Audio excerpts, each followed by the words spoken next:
Kudus, pada pagi hari ini kita akan mendengarkan sedikit daripada firman Tuhan. Sebelumnya kita akan menyanyikan sebuah lagu pujian, Engkau Bapakku yang baik.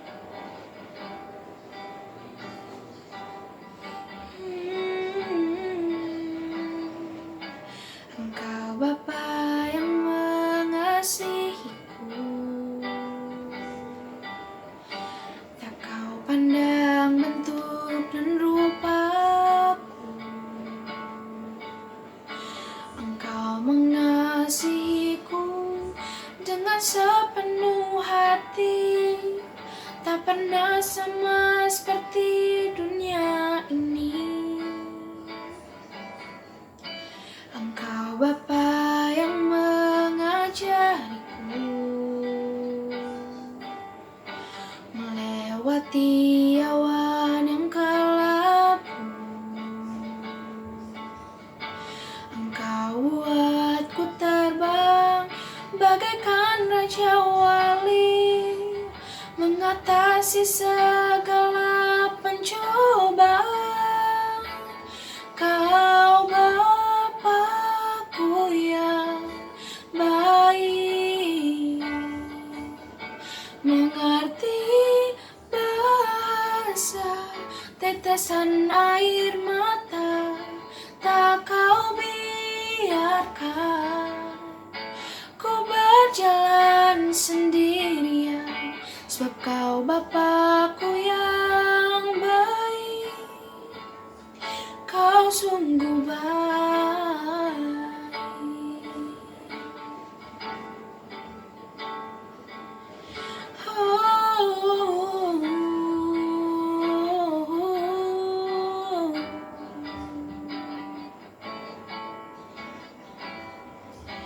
Engkau Bapa yang mengajariku melewati awan yang kelabu. Engkau buatku terbang bagaikan Raja Wali, mengatasi segala pencobaan. Kau Bapakku yang baik, mengerti bahasa tetesan air mata, tak kau biarkan ku berjalan sendirian, sebab kau Bapakku yang baik. Kau Bapakku yang baik, mengerti bahasa tetesan air mata, tak kau biarkan ku berjalan sendirian, sebab kau Bapakku yang baik. Kau sungguh baik. Mari kita satu dalam doa. Selamat pagi Tuhan Yesus yang baik, selamat pagi Roh Kudus, selamat pagi Allah Bapa. Terima kasih Tuhan Yesus untuk istirahat yang cukup yang telah Engkau berikan kepada kami tadi malam hingga pada pagi hari ini. Kau masih membangunkan kami dengan keadaan selamat, sukacita, dan bahagia. Dan di pagi yang cerah ini Tuhan Yesus, Tuhan, pada pagi hari ini kami akan mendengar sedikit daripada firman-Mu. Kiranya boleh Tuhan Yesus firman-Mu menjadi rema dalam kehidupan kami. Terima kasih Tuhan Yesus yang baik. Haleluya puji Tuhan, amin.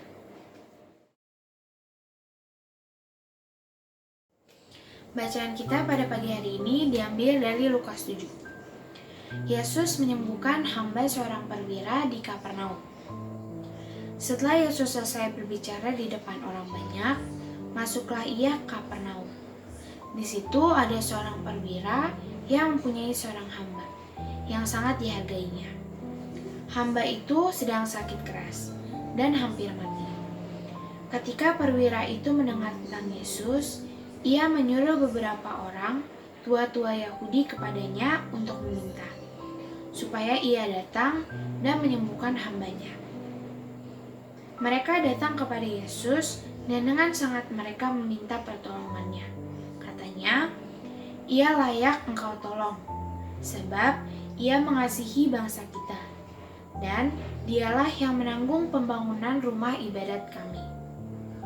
Lalu Yesus pergi bersama-sama dengan mereka. Ketika ia tidak jauh lagi dari rumah perwira itu menyuruh sahabat-sahabatnya untuk mengatakan kepadanya, "Tuan, janganlah bersusah-susah, sebab aku tidak layak menerima Tuan di dalam rumahku. Sebab itu, aku juga menganggap diriku tidak layak untuk datang kepadamu. Tetapi, katakan saja sepatah kata, maka hambaku itu akan sembuh.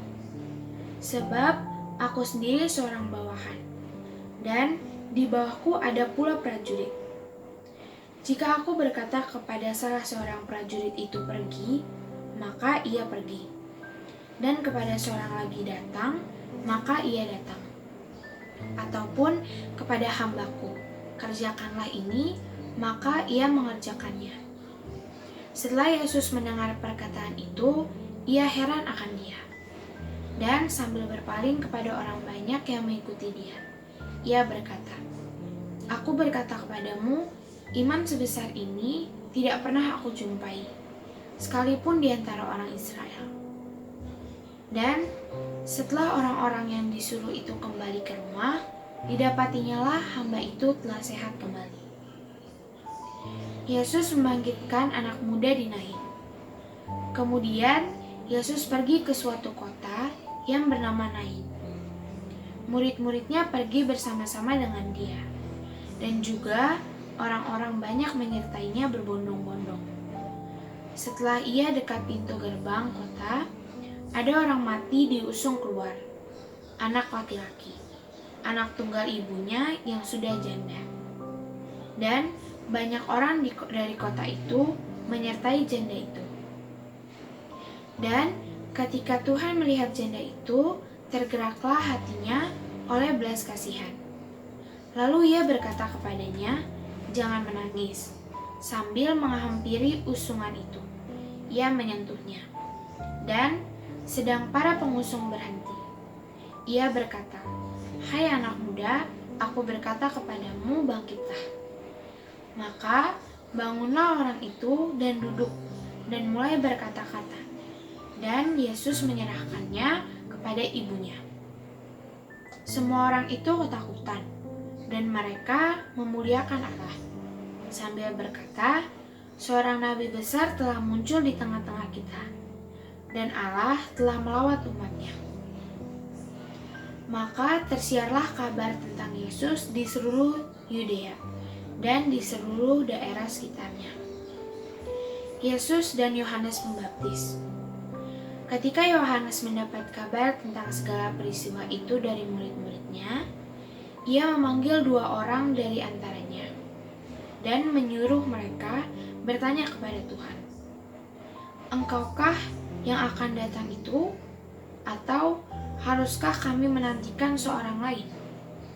Ketika kedua orang itu sampai kepada Yesus, mereka berkata, "Yohanes Pembaptis menyuruh kami bertanya kepadamu, engkaukah yang akan datang itu, atau haruskah kami menantikan seorang lain?" Pada saat itu, Yesus menyembuhkan banyak orang dari segala penyakit dan penderitaan, dan dari roh-roh jahat. Dan ia mengaruniakan penglihatan kepada banyak orang buta. Dan Yesus menjawab mereka, "Pergilah dan katakanlah kepada Yohanes apa yang kamu lihat dan kamu dengar. Orang buta melihat, orang lumpuh berjalan, orang kusta menjadi tahir, orang tuli mendengar, orang mati dibangkitkan, dan kepada orang miskin diberitakan kabar baik. Dan berbahagialah orang yang tidak menjadi kecewa dan menolak aku." Setelah suruhan Yohanes itu pergi, mulailah Yesus berbicara kepada orang banyak itu tentang Yohanes. "Untuk apakah kamu pergi ke padang gurun, melihat buluh yang digoyangkan angin, kian kemari? Atau untuk apakah kamu pergi melihat orang yang berpakaian halus, orang yang berpakaian indah, dan yang hidupnya mewah, tempatnya di istana raja. Jadi, untuk apakah kamu pergi melihat nabi? Benar. Dan aku berkata kepadamu, bahkan lebih daripada nabi, karena tentang dia ada tertulis, lihatlah, aku menyuruh utusanku mendahului engkau. Ia akan mempersiapkan jalanmu di hadapanmu. Ia berkata kepadamu, di antara mereka yang dilahirkan oleh perempuan tidak ada seorang pun yang lebih besar daripada Yohanes. Namun, yang terkecil dalam kerajaan Allah lebih besar daripadanya. Seluruh orang banyak yang mendengar perkataannya, termaksud para pemungut cukai, mengakui kebenaran Allah, karena mereka telah memberi diri dibaptis oleh Yohanes. Tetapi orang-orang Farisi dan ahli-ahli Taurat menolak maksud Allah terhadap diri mereka, karena mereka tidak mau dibaptis oleh Yohanes. Kata Yesus, dengan apakah akan kuumpamakan orang-orang dari angkatan ini, dan dengan apakah mereka itu sama? Mereka itu seumpama anak-anak yang duduk di pasar, yang saling menyerukan, kami meniup seruling bagimu, tetapi kamu tidak menari. Kami menyanyikan kidung duka, tetapi kamu tidak menangis. Karena Yohanes Pembaptis datang, ia tidak makan roti dan tidak minum anggur. Dan kamu berkata, ia kerasukan setan. Kemudian anak manusia datang. Ia makan dan minum. Dan kamu berkata, lihatlah, ia seorang pelahap dan peminum, sahabat pemungut cukai dan orang berdosa. Tetapi hikmat dibenarkan oleh semua orang yang menerimanya. Yesus diurapi oleh perempuan berdosa. Seorang Farisi mengundang Yesus untuk datang makan di rumahnya. Yesus datang ke rumah orang Farisi itu, lalu duduk makan. Di kota itu ada seorang perempuan yang terkenal sebagai seorang berdosa. Ketika perempuan itu mendengar bahwa Yesus sedang makan di rumah orang Farisi itu, datanglah ia membawa sebuah buli-buli pualam berisi minyak wangi. Sambil menangis, ia pergi berdiri di belakang Yesus dekat kakinya, lalu membasahi kakinya itu dengan air matanya, dan menyekanya dengan rambutnya. Kemudian ia mencium kakinya, dan meminyakinya dengan minyak wangi itu. Ketika orang Farisi yang mengundang Yesus melihat hal itu, ia berkata dalam hati, jika ia ini nabi, tentu ia tahu siapakah dan orang apakah perempuan yang menyamahnya ini. Tentu ia tahu bahwa perempuan itu adalah seorang berdosa. Lalu Yesus berkata kepadanya, Simon, ada yang hendak kukatakan kepadamu. Sahut Simon, katakanlah guru, ada 2 orang yang berhutang kepada seorang pelepas uang. Yang seorang berhutang 500 dinar, yang lain 50. Karena mereka tidak sanggup membayar, maka ia menghapuskan hutang kedua orang itu. Siapakah di antara mereka yang akan terlihat mengasihi dia? Jawab Simon, aku kira dia yang paling banyak dihapuskan hutangnya. Kata Yesus kepadanya, betul pendapatmu itu. Dan sambil berpaling kepada perempuan itu, ia berkata kepada Simon, engkau lihat perempuan ini? Aku masuk ke rumahmu, namun engkau tidak memberikan aku air untuk membasuh kakiku. Tetapi ia membasahi kakiku dengan air mata dan menyekanya dengan rambutnya. Engkau tidak mencium aku, tetapi sejak aku masuk, ia tiada henti-hentinya mencium kakiku. Engkau tidak meminyaki kepalaku, dengan minyak, tetapi Dia meminyaki kakiku dengan minyak wangi. Sebab itu aku berkata kepadamu, dosanya yang banyak itu telah diampuni, sebab ia telah banyak berbuat kasih. Tetapi orang yang sedikit diampuni, sedikit juga ia berbuat kasih. Lalu ia berkata kepada perempuan itu, dosamu telah diampuni. Dan mereka yang duduk makan bersama dia berpikir dalam hati mereka, siapakah ia ini sehingga ia dapat mengampuni dosa? Tetapi Yesus berkata kepada perempuan itu, imanmu telah menyelamatkan engkau. Pergilah dengan selamat. Sekian bacaan daripada firman kita pada pagi hari ini. Yang bisa saya ambil dari firman ini adalah kita harus rendah hati. Dan kita juga harus bisa punya iman yang kuat untuk bisa menyelamatkan kita di dalam kehidupan kita.